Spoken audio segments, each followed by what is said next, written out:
કારણ કે દેહ અને ધન એકમાં આપણો અહંકાર છે અને એકમાં આપણું મમત્વ છે.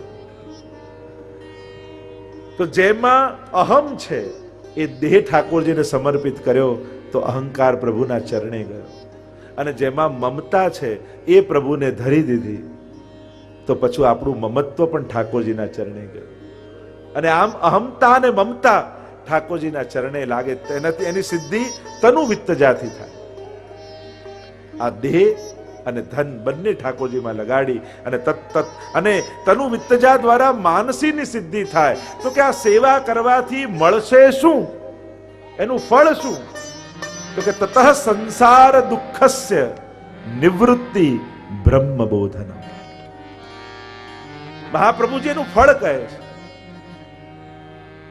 કે તતઃ સંસાર દુઃખસ્ય નિવૃત્તિ, સંસારના સમસ્ત દુઃખોની નિવૃત્તિ થઈ જશે અને બ્રહ્મનું બોધન થશે, એ પરબ્રહ્મના સ્વરૂપનું.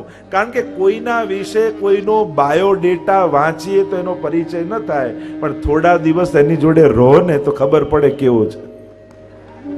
એમ જ મહાપ્રભુજી કહે કેવલ શાસ્ત્રોમાં ભગવાન વિશે વાંચીને ભગવાનનું બોધ નહીં થાય, પણ એને માથે પધરાવી એની જોડે રહેવા લાગો તો બ્રહ્મ બોધનમ આપમેળે થઈ જશે. એ જ કારણ કે સોહી જાનત જેહુ જનાઈ અને તુમ્હી જાનત તુમ્હી હોઈ જાય.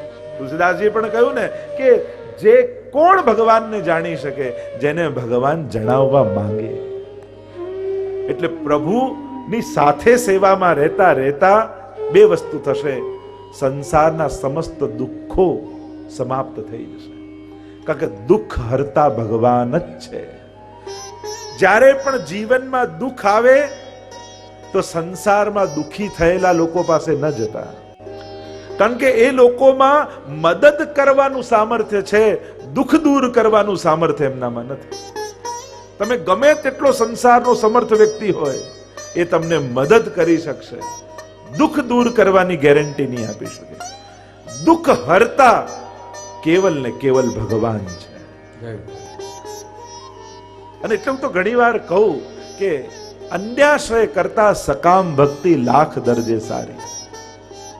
માંગ્યા વગર નથી રહેવાતું તો ભગવાન પાસે માંગો, પણ ગમે ત્યાં હાથ ફેલાવવા ન જતા. કારણ કે તમે ભગવાનને સમર્પિત થયા છો અને ભગવાનને શરણાગત થયા પછી, પ્રભુની કંઠી બાંધ્યા પછી ગમે ત્યાં હાથ ફેલાવે તો ભગવાનનું અપમાન થાય. અને એટલા માટે માંગવું જ છે તો પ્રભુ પાસે. તો તત સંસાર દુઃખસ્ય નિવૃત્તિ બ્રહ્મબોધનમ, સમસ્ત સંસારના દુઃખોની નિવૃત્તિ થઈ જશે. કારણ કે જેના માથે ભગવાન બિરાજે, જ્યાં સૂર્યનો ઉદય થયો હોય ત્યાં અંધકાર ક્યાં રહી શકવાનો. આપણે જેમ કે ભગવાન દુઃખ આપે તો સહન કરી લો, અરે ભગવાન ક્યારે કોઈને દુઃખ આપી જ નથી શકતા, કારણ કે એની પાસે દુઃખ છે જ નહીં. દુઃખ હોય તો આપે ને, કારણ કે ભગવાનનો અભાવ એનું નામ જ દુઃખ છે. અને દુઃખ દૂર કરવા ભગવાનને જેમ સૂરજ ઉગે અને કમળ ખીલે, તો કે સૂરજે હાથ લાંબો કરીને એક એક પાંખુડીઓ ખીલવવાનું ન હોય, પણ એનું અસ્તિત્વ જ કમળને ખીલવી દે. એમ ભગવાનના અસ્તિત્વનો સ્વીકાર જ દુઃખનો નાશ કરી દે છે. મારી સાથે ભગવાન છે, મારા માથે ભગવાન છે, આ ભાવ પ્રભુને માથે પધરાવવાનો એ તમારા સમસ્ત દુઃખોનું નિવારણ છે. તો તત સંસાર દુઃખસ્ય નિવૃત્તિ અને બ્રહ્મનું બોધન થઈ જશે. જે ભગવાનને કોઈ જાણી ન શકે, યતો વાચો નિવર્તન્તે અપ્રાપ્ય મનસા સવ, જે વાણી મન બુદ્ધિથી પર છે, એ પરમાત્માનું બોધન કરવાનો એક જ ઉપાય છે, અને એ છે માથે ઠાકોરજીની સેવા પધરાવી. કૃષ્ણ સેવા સદાકાળ, એ તમારા માથે બિરાજશે. એનું મહાત્મ્ય જાણીને માથે પધરાવવાનું, કારણ કે એ અનેક સ્વરૂપે આપણા માથે બીજો. આપણા સેવાના ક્રમમાં પણ કેટલી કેટલી ભાવનાઓ, એને બાલોપચાર કરીએ, ગ્વાલોપચાર કરીએ, રાજોપચાર કરીએ અને બ્રહ્મોપચાર કરીએ. આ ચારે ઉપચારથી આપણે પ્રભુને સેવીએ છીએ. એ બાળક છે એટલે બાલ ભાવ રાખીને સેવીએ. ઘણા લોકો કે તમારે ત્યાં બાલકૃષ્ણની સેવા ને, અરે ના, બાલ ભાવની સેવા. બાકી સાતે સ્વરૂપમાં જુઓ બાલકૃષ્ણ એક જ છે, બાકી બધા ઠાડા સ્વરૂપો જ છે. બાલ ભાવનો ક્રમ છે. બાલોપચાર, ગ્વાલોપચાર, એ ગ્વાલ પણ છે. એટલે ગુવાળિયાની જે દિનચર્યા હોય એવી દિનચર્યા સાથે આપણે ઠાકોરજીની સેવા કરીએ છીએ. સવારે ઉઠી જેમ ગાયો ઘંટનાદ કરે અને જાગે, ગાયોને ચરાવવા જાય, ત્યાં પહોળી જાય, પાછા ગાયોને લઈને પધારે, અને ગ્વાલની દિનચર્યા એ ઠાકોરજીની સેવા ક્રમમાં છે. ત્રીજું છે એ વ્રજનો રાજા પણ છે. રાજોપચાર, ખંડપાટ લાગે, સિંહાસન લાગે, સોનાના શણગાર ધરે, હીરાનો મુગટ ધારણ કરે, એક રાજા જેમ બિરાજે એવો વિવેક આપણે રાખીએ. અને ચોથું બ્રહ્મોપચાર, એ પૂર્ણ પુરુષોત્તમ ઈશ્વર છે. અને વેદમાં જે બ્રહ્મોપચાર, પંચામૃત આદિ, જ્યેષ્ઠાભિષેક આદિ જે ઉપચારો બતાવ્યા છે બ્રહ્મની ઉપાસનાના, એ પણ આપણે કરીએ છીએ. તો આ ચારે પ્રકારના ઉપચાર કરી અને ઠાકોરજીને સેવીએ છે. તત્સિદ્ધે તનુ વિત્તજા, તનુ અને વિત્તજા દ્વારા. તો અહીંયા કહ્યું ચેતસ તત્ પ્રવણમ સેવા તત્સિદ્ધે તનુ વિત્તજા તત સંસાર દુઃખસ્ય નિવૃત્તિ બ્રહ્મ બોધન. બ્રહ્મનું બોધન થાય એમ આજ્ઞા કરી પાંચે પ્રકારની અવિદ્યાનો નાશ થાય.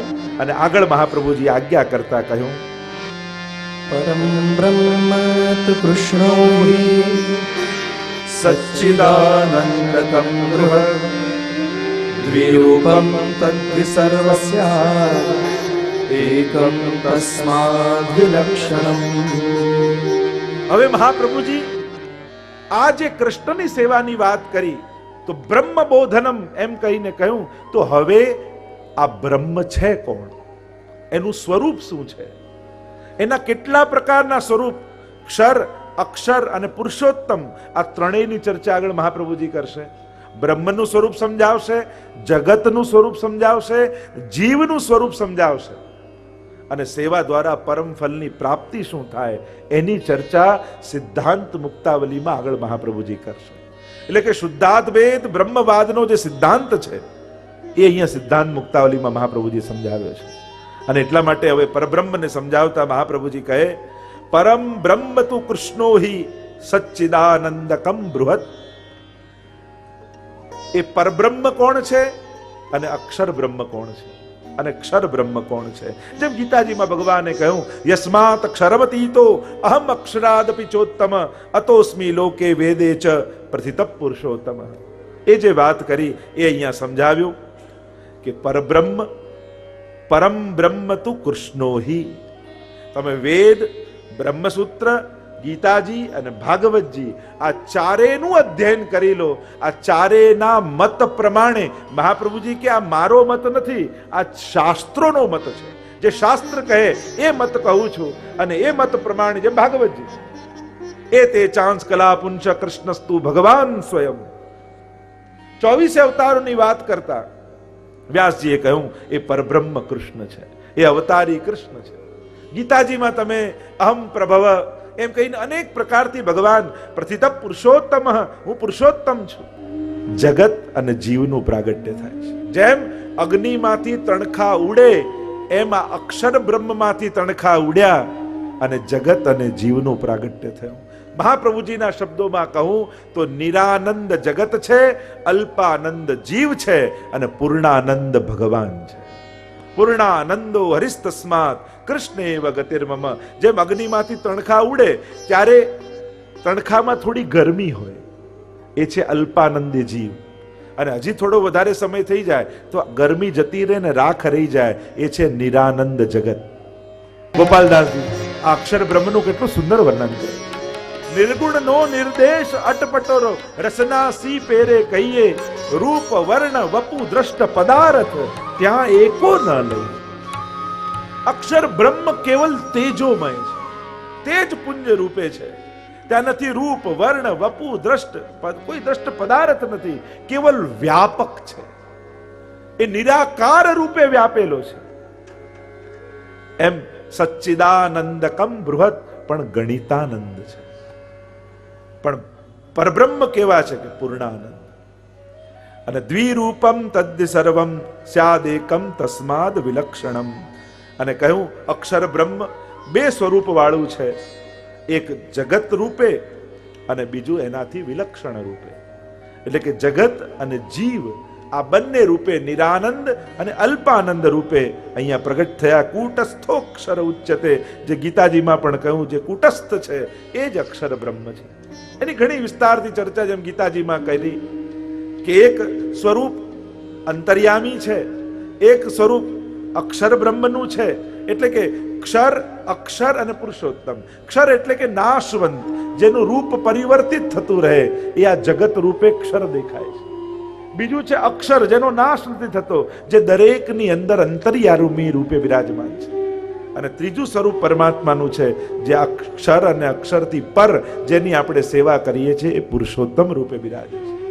આ ત્રણ સ્વરૂપો પરમાત્માના બતાવ્યા.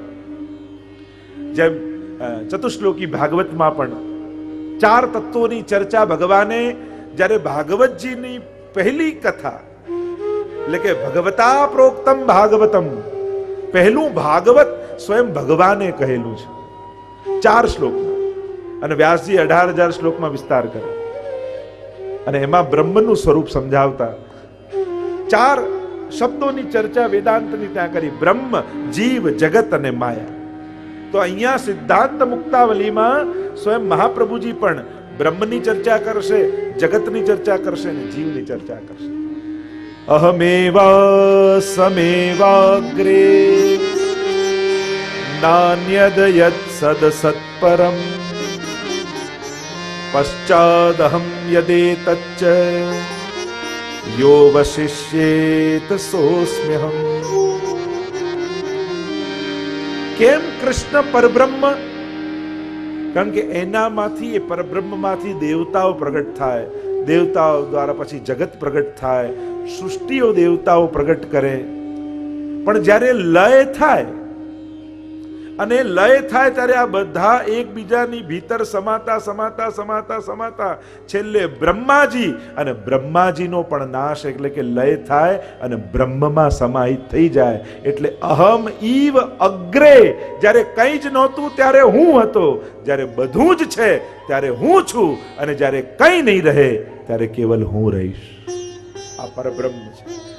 કે આ જ્યારે બધું સમાહિત થતું જાય ત્યારે છેલ્લે જે બચે એ પરબ્રહ્મ છે, જેમાંથી બ્રહ્માજી આદિ સૃષ્ટિનો વિસ્તાર કરે છે. એ પરબ્રહ્મ જે પૂર્ણ આનંદ રૂપ છે, જે આનંદનું મૂર્તિમંત, આનંદ માત્ર કરપાદ મુખોદરાદિ સર્વાંગ જે આનંદમય છે. અને એ જ શાસ્ત્રોમાં કૃષ્ણ રૂપે, એટલે કે વેદાંતમાં બ્રહ્મ કયા, ભાગપુરાણોમાં ભગવાન કયા, ગીતાજીમાં પરમાત્મા કયા, પણ એ જ સર્વ જગ્યાએ કૃષ્ણ ઇત્યભિધીયતે, કૃષ્ણ નામથી ઓળખાયો છે એ પરબ્રહ્મ. અને એ કૃષ્ણ તત્વની ચર્ચા છે. કારણ કે પુરાણોમાં વિષ્ણુના અવતાર રૂપે પણ કૃષ્ણ છે, અને સર્વ અવતારોના અવતારી રૂપે પણ કૃષ્ણ છે. આ કૃષ્ણ શબ્દ બે રીતે વપરાયેલા છે પુરાણોમાં. એક અવતાર રૂપે કૃષ્ણ, અને એક સર્વ અવતારોના અવતારી રૂપે પરબ્રહ્મ રૂપે કૃષ્ણ. તે જે પરબ્રહ્મ કૃષ્ણ છે એની ચર્ચા અહીંયા કરવામાં આવી. અખિલ બ્રહ્માંડમાં એક તું શ્રી હરિ, જુજવે રૂપે અનંત ભાસે. એ જ મૂળમાં, અંતમાં જે છે એ જ પરબ્રહ્મ. આપણે જેમ મૂળ જોઈએ કે જેના મૂળ ઉપર છે, એવું આ વૃક્ષ સંસારનું ભગવાને કેવું પ્રગટ કર્યું. ઉપર કઈ રીતે? કોઈના મૂળ ઉપર કઈ રીતે હોય? તમે તમારું મૂળ શોધો કે તમારા બાપુજીનું નામ શું, મારા દાદાનું નામ શું, મારા પરદાદાનું નામ શું, આમ કરતા કરતા મારા 7મા પૂર્વજ કોણ, મારું ગોત્ર, હું કયા ઋષિની સંતાન, એ ઋષિ ક્યાંથી પ્રગટ થયા, તો છેલ્લે મૂળમાં ઈશ્વર મળશે. એટલે ક્યાંક મૂળ ઉપર છે બધાના, કે જ્યાંથી આ અશ્વત્થ વૃક્ષ ફેલાયું છે. તો એ જ પરબ્રહ્મ. એમ પરમાત્માનો અનુભવ પરિચય કરાવ્યો. આગળ જગતનું સિદ્ધાંતોના મોતીઓની માળા બનાવી મહાપ્રભુજી આપણી આગળ મૂકી. આ એક એક સિદ્ધાંતો મોતી જેવા છે, અને કિનારે ઉભેલાને મોતી ન મળે. એ તો માહી પડ્યા તે માસુક માણે, દેખનારા દાજે જોને, અને તીરે ઉભા જુએ તમાસો, તે કોડી ન પામે જોને.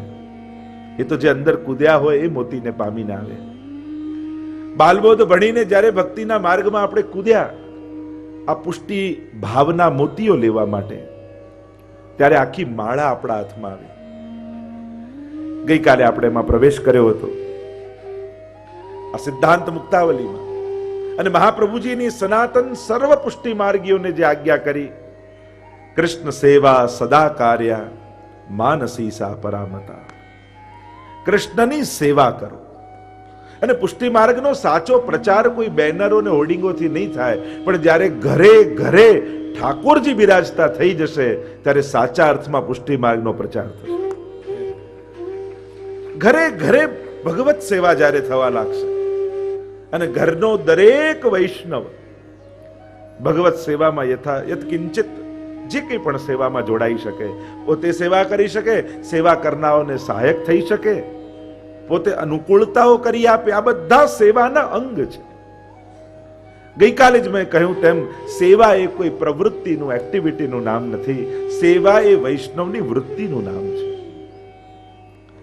જેની આંખો સદા સેવાને શોધે એ વૈષ્ણવ છે.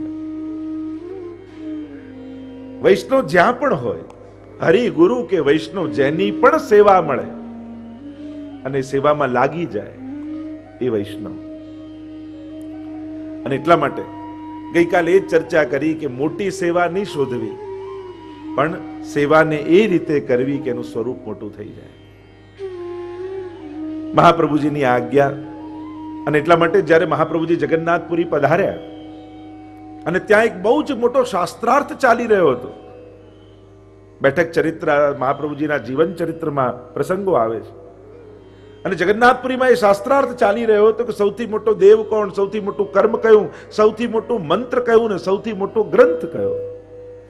અને મહાપ્રભુજી ત્યાં પધાર્યા અને કહ્યું સભામાં કે હું કદાચ ઉત્તર આપીશ તો તમને કદાચ એ વાત સ્વીકૃત નહીં કરો. આવો આપણે જગન્નાથજીને જ પૂછીએ, પ્રભુ જેનો ઉત્તર આપે.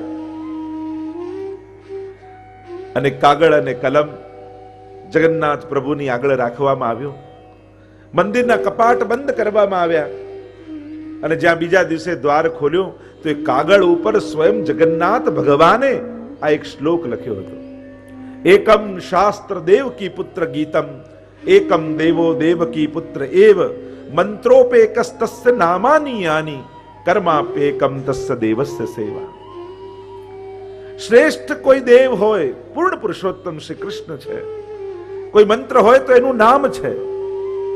અને એમ કહેતા કહ્યું કે સૌથી શ્રેષ્ઠ કોઈ કર્મ હોય તો એ ઠાકોરજીની સેવા છે.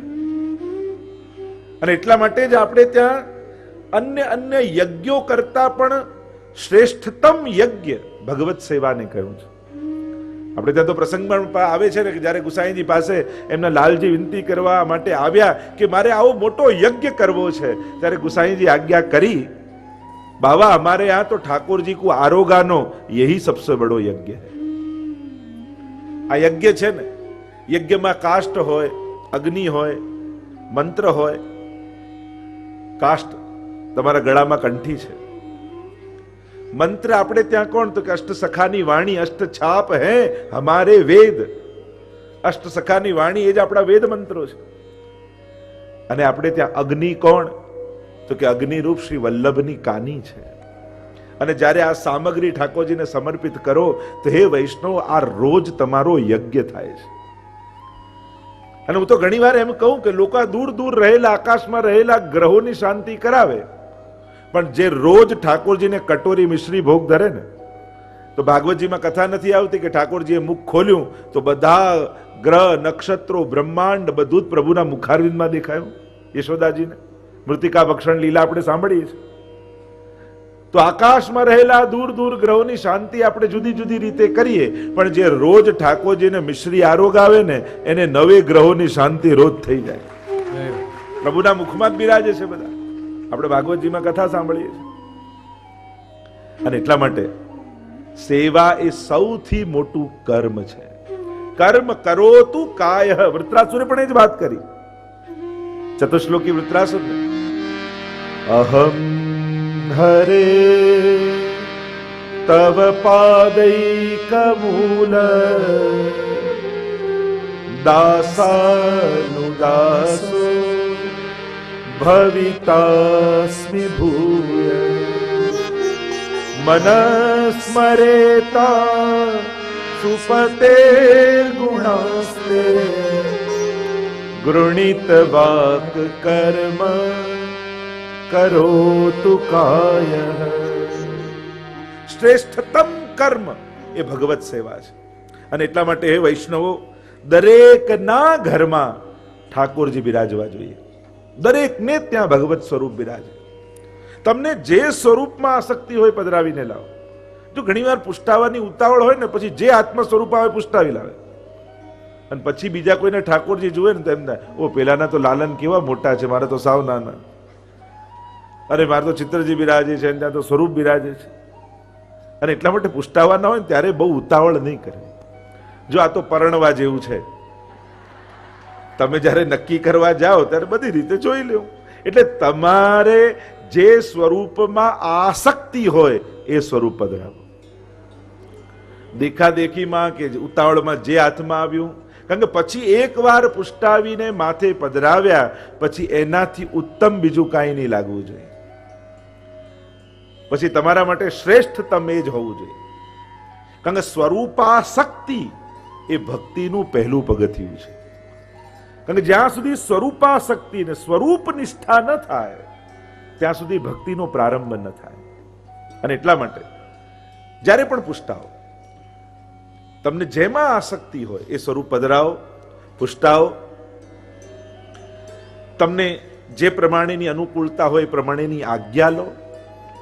તમે મિશ્રી ભોગ ધરી શકતા હો કે દૂધઘર ભોગ ધરી શકતા હો, જે પણ તમને, એમાં કાંઈ નાનું નથી. એક વિવેક બધા યાદ રાખો, વધારે સેવા સખડી ભોગની કરતા હોય એને મિશ્રી વાળાને નાનો નહીં ગણવો.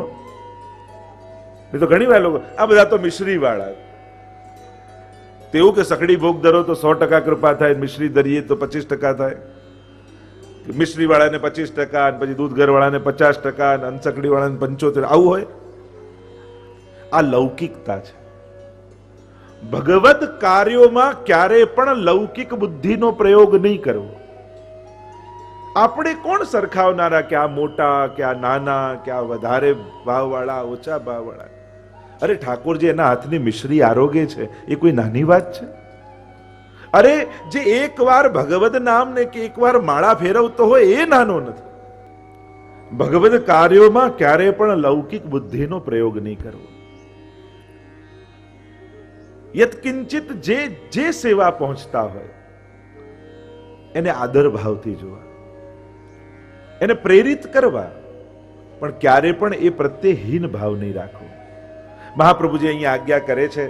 પ્રથમ શ્લોકમાં જે આપણે ચર્ચા કરી હતી, પ્રવેશ કર્યો હતો ભગવદ આ શાસ્ત્રમાં, સિદ્ધાંત મુક્તાવલીમાં પ્રારંભ કરતા જ મહાપ્રભુજીએ કહ્યું, આજ્ઞા કરી, નત્વા હરિમ પ્રવક્ષ્યામિ સ્વસિદ્ધાંત વિનિશ્ચયમ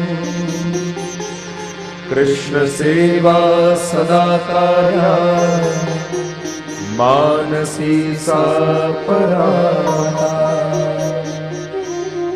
કૃષ્ણ સેવા સદા કાર્ય. શિક્ષાપત્રમાં પણ હરિરાય મહાપ્રભુજી આજ્ઞા કરે છે, દુરારાધ્યસ્ય સેવૈવ વશીકરણ સાધનો. આ સેવા જ ઠાકોરજીને વશીકરણનું સાધન છે. જે સર્વતંત્ર સ્વતંત્ર પ્રભુ છે, જે ક્યારે કોઈના વશમાં ન આવે, એ સેવા કરનારની વશમાં થઈ જાય છે. અને વશ કરીને જ તો મહાપ્રભુજીએ પધરાવ્યા છે. આપણે જગાવીએ ત્યારે જાગે, આપણે આરોગાવીએ ત્યારે આરોગે, આપણે પોઢાવીએ. એટલે હું તો કહું, કદાચ સવારે સેવા ન થાય તો બપોરે મંગળા કરાવો. તમને એમ થાય કે બધા જતા રહે ઓફિસે ને પછી અમને સમય મળે ત્યારે જગાવો. તમને એમ થાય કે બપોરે જાગે તો અચ્છા સવારે પોઢી જાય. તમે સવારે સવારે તો રૂચિ રૂચિ સખી અને સેજ બનાવીને એમ કરીને રાત પાડીને સુડાવી દો છો, પોઢાવી દો છો ઠાકોરજી. તો જો સવારે પોઢાવી શકતા હો તો બપોરે મંગળા કેમ ન થઈ શકે? જેને સેવા કરવી જ છે પુષ્ટિ માર્ગમાં, એના માટે બધી અનુકૂળતાઓ છે. તમારા મનમાં જો સેવા કરવાનો સંકલ્પ છે તો વિશ્વની યા સંસારની કોઈ એવી પ્રતિબંધ કે પ્રતિકૂળતા ન આવે કે તમે ન કરી શકો. કારણ કે 84-252 વાંચો, તો એવા એવા સંજોગો છે કે જ્યાં સંભવ જ નથી. કદાચ એ સંજોગોમાં આપણે હોઈએ તો ક્યારેક કરીએ જ નહીં, છતાં એવામાં પણ થઈ છે સેવા. પણ ક્યારેક વ્યક્તિગત આવી અને ગુરુજનો પાસે બેસીને ચર્ચા કરો કે મારે આવી વિપત્તિ છે અને મારે આવી પ્રતિકૂળતા છે અને આવી પ્રતિકૂળતામાં સેવા હું કેમ કરી શકું. ચોક્કસથી ગુરુજનો રસ્તો કાઢીને તમને ભગવત સેવા કરવા પ્રેરિત કરશે. ભગવત સેવા એ મહાપ્રભુજીની આજ્ઞા છે. તો કૃષ્ણ સેવા સદા કાર્ય અને માનસી સા પરામતા. અને તત્સિદ્ધે તનુ વિત્તજા, જે ગઈકાલે ચર્ચા કરી, તનુ વિત્તજા દ્વારા આ માનસીની સિદ્ધિ થાય. આપણા ધન અને શરીરથી સેવા કરતા કરતા કરતા ચેતસ્તત પ્રવણમ, ચિત્તનું પ્રવણ ઠાકોરજીમાં થઈ જાય અને સેવા ફલાત્મક થઈ જાય. કારણ કે પુષ્ટિ માર્ગમાં સાધન પણ સેવા છે અને ફલ પણ સેવા છે. અહીંયા પ્રભુ પ્રાપ્તિ માટે કરવાનું શું? તો કે ભગવત સેવા. અને સેવા કરતા મળશે શું? તો કે બસ ઠાકોરજીની સેવા. વૈષ્ણવ જન તો મુક્તિ ન માંગે, માંગે જન્મ જન્મ અવતાર રે, નિત્ય સેવા નિત્ય કીર્તન નિરખવા નંદલાલ રે. આપણે જન્મ મરણના ચક્કરમાંથી છૂટવું નથી.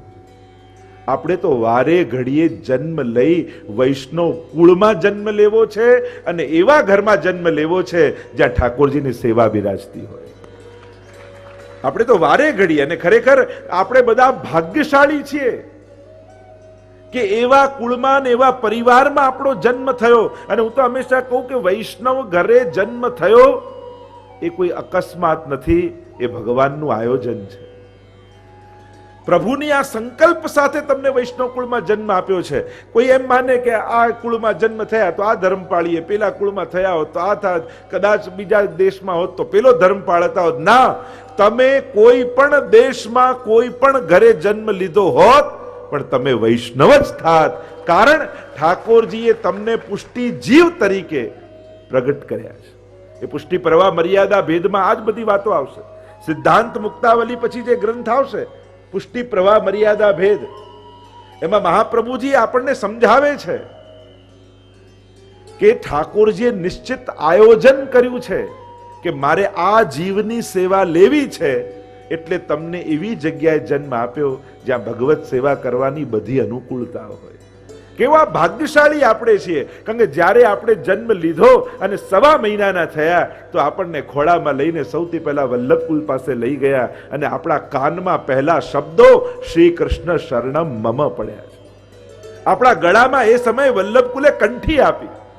આપણે અન્ન ખાવાની શરૂઆત કરી ત્યારે અન્નપ્રાશન કરવાનો વારો આવ્યો ત્યારે આપણને હવેલીમાં લઈ ગયા અને સૌથી પહેલી ઠાકોરજીની ધરેલી સખડી આપણા મોઢામાં મૂકવામાં આવી. આપણે ચાલતા થયા ત્યારે આપણા બાપુજી કે દાદા આંગળી પકડીને ચાલતા ચાલતા આપણને હવેલીઓના પગથિયા ચડાવતા શીખવ્યા. આપણે ઠાકોરજી સાથે પ્રભુની ભક્તિ કરતા કરતા મોટા થયા છે. આજે પણ આપણા ઘરમાં કોઈ સારો પ્રસંગ આવે ત્યારે સૌથી પહેલા આપણે ઠાકોરજીને યાદ કરીએ.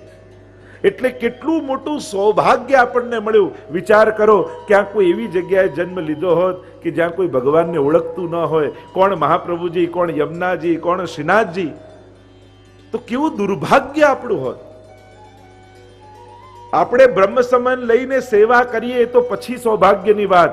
સૌથી પહેલું સૌભાગ્ય આપણું એ છે કે વૈષ્ણવ કુળમાં આપણો જન્મ થયો છે.